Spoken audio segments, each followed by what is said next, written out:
Welcome to the Catholic Life Coach Podcast. My name is Carla Fitz. I'm a certified life coach, wife, and mom of two beautiful little girls. My hope for this podcast is to offer support and empower other Catholic women to live their most authentic life. To share life coaching tools from a Catholic perspective in order to help you live a more fulfilling life filled with peace, joy, and abundance. Let's get started. Hello, my loves, and welcome. This episode, I'm so excited. I'm always excited. And oh my goodness, every single time I always start overthinking how I start the episodes. And then I'm like, I sound ridiculous every time. I'm so excited, but I am. It's always so fun to do these. I'm so excited. So today, it started as a rough day. And then now I'm so happy to be here. This is why it's so beautiful to just simply welcome our emotions as they come and be in them as they're with us. Because the one thing you have guaranteed for sure when it comes to emotions is that they are going to pass. This morning, I woke up crying. I was really emotional. I'm pretty sure that this has to do with pregnancy. And then I moved on to feeling overwhelmed and like there was just too much going on. And then I moved on to feeling thankful. And then I moved on to feeling excited. And now I'm sitting here behind my mic recording this episode. But it's funny because this episode is actually not that exciting, but I think it's really fun when you allow yourself to just simply accept the no's. Take in the no's, getting comfortable with hearing no or being rejected. This is one of those topics that it's uncomfortable to feel rejected. It does not feel good. I'm not saying, "Oh, you're going to get rejected and feel amazing." But what I am saying is that we can learn to take it in differently, to make it mean something positive about ourselves rather than beating ourselves up because of a no. So often, when we hear no, we take it in and we internalize it as fact that we failed, that we are not good enough, that we are not pretty enough, that we are not talented enough, that we don't know enough, that we are not capable enough. When someone says no, we do not hear a positive thing. We just simply hear negative things about ourselves. And these are the lies that Satan loves to put in our heads.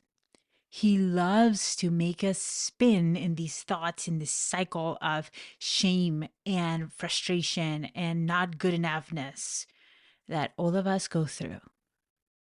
And this is the process of accepting and taking in and being okay with hearing no or being rejected. It's so freeing. Here is the deal. You are worthy no matter what. God created you worthy.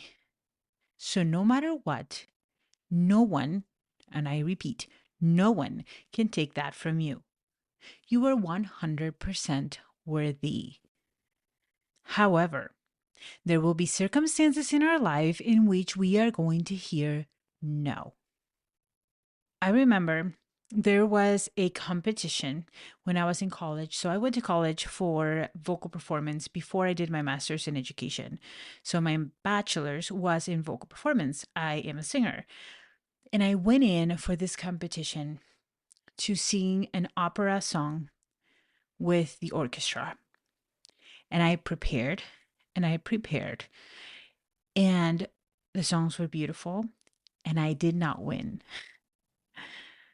The shot came down to two people, a woman, me, and a guy, my friend Jacob.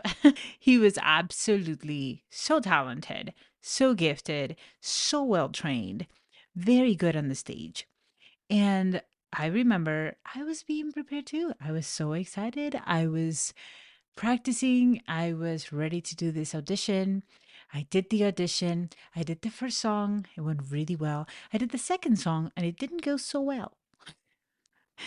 So naturally, I did not get the spot. My friend Jacob did. When I heard, no, you are not going to sing with the orchestra, I was Devastated. Devastated to the point that I started believing I am not a good singer. I am not a good performer. I am not good enough. I will never be good enough. That is when the lie starts spiraling out of control because we start adding unrealistic words. I will never be good enough. That's a lie.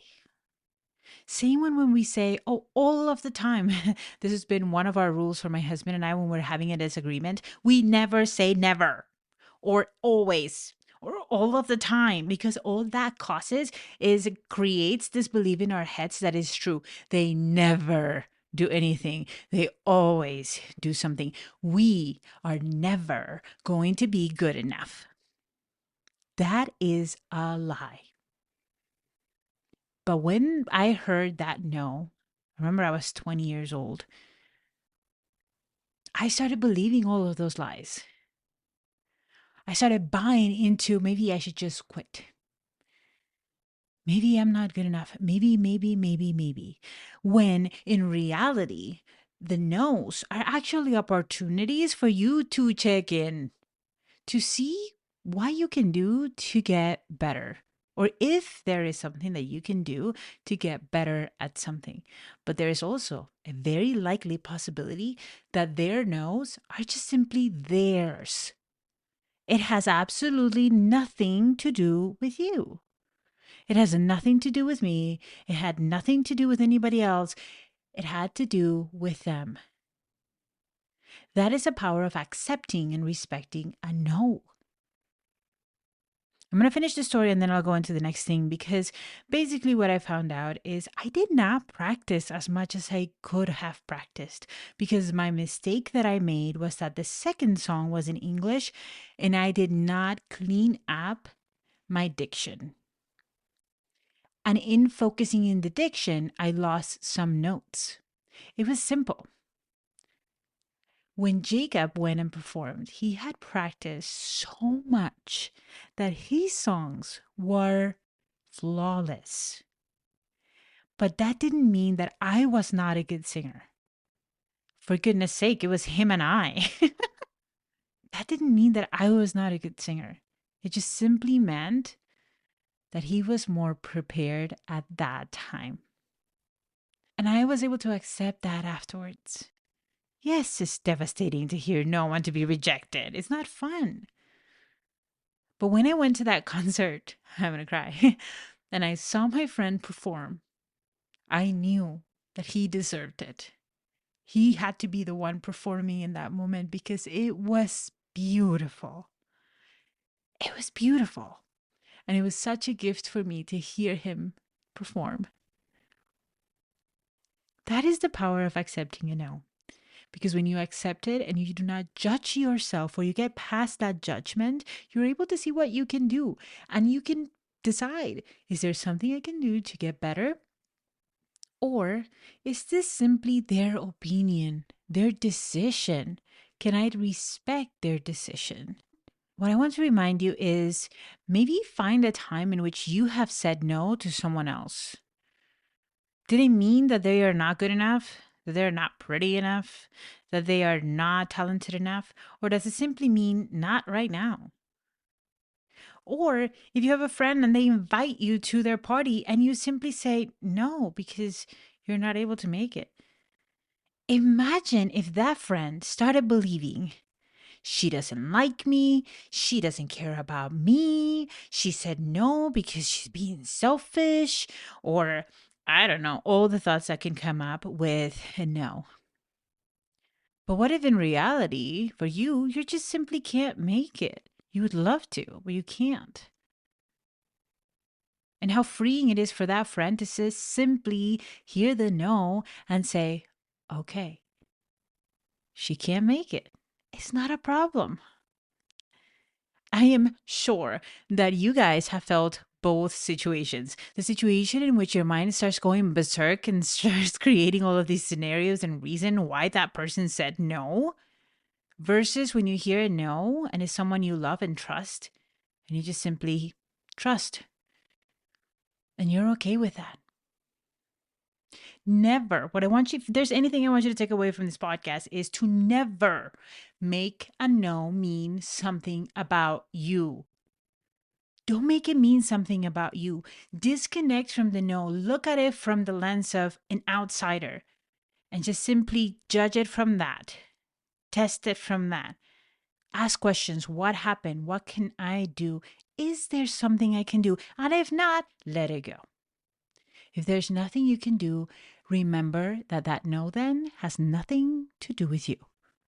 I also want you to remember that every no is an opportunity for a yes. This sounds a little backwards, but here's what I mean. Anytime a door closes, there will be others that will open. And the more comfortable you get with no's, with rejection, the better you will get at taking the yeses. This happens in business too. You're going to have consultations in which your clients will say, nope, not right now, maybe later. And that's okay. I want my clients to have freedom of choice. I want to give them opportunities and I want to support them and I want to give them what I can to support them. However, if their decision is no, that's okay with me because I want to be allowed to also say no. I don't know about you, but I don't ever want to be forced to do something just to make someone else to be happy or feel happy. We cannot control other people's emotions. But there is a big opportunity in seeing our no's as an opportunity for a yes. The more comfortable we get with rejection, the more comfortable we get with success.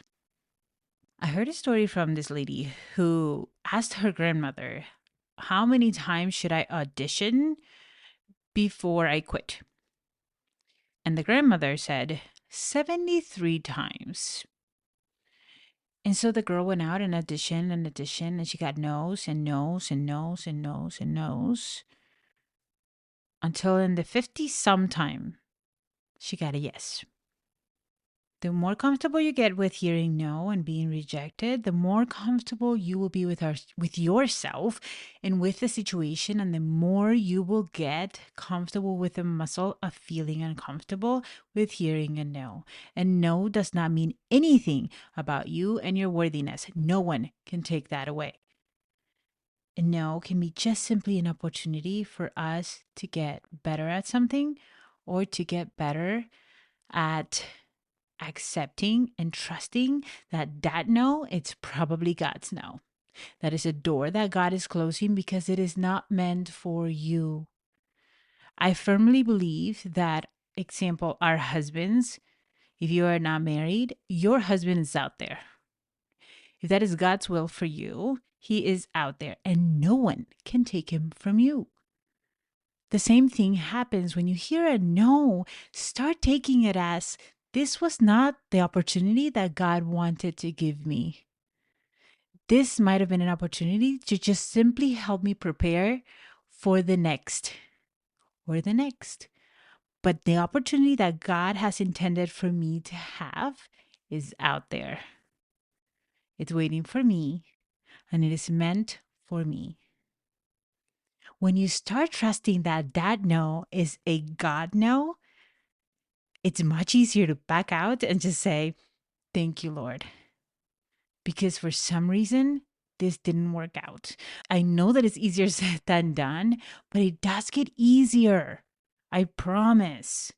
I have taken a lot of rejection and it does get easier. Every single no, it gets easier for me to trust that God has a timing, that God has his way, that God is going to provide at the right time, in the right moment, with the right people, with the right opportunities.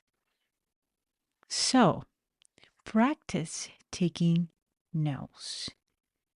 The secret of success is in accepting rejection, in taking in discomfort and uncertainty. The secret of feeling like you are aligned and you are being the person that God is calling you to be lies in that discomfort of not knowing, of being rejected. God was rejected, but look at what he did. All the saints, have been rejected. And look at what they've done.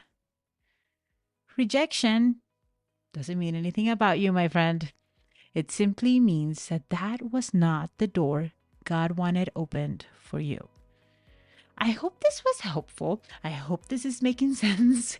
And if you guys have any questions or would like some support in this, don't hesitate at all to reach out. Send me a DM, send me an email. I'm here for you. Always. I'm sending you so much love. And this week, practice getting comfortable with hearing no's. All right, my loves. Until next time, God bless. Hey, thank you so much for taking the time to be part of this community. If you are enjoying these episodes, make sure to like and subscribe to the channel so that you are notified the next time the episodes come out. Also, right now, I have some spots open to work with me one-on-one. This program will change your life. I 100% believe that without God, we can't. But without us, God won't. I will help you step into your power. I will help you take the actions that you need to take in order for you to create the most fulfilling and aligned life. A life that feels aligned with you and with God. And that life is available to you right now. Check the link in the description to reserve a time to chat with me. I will see you then.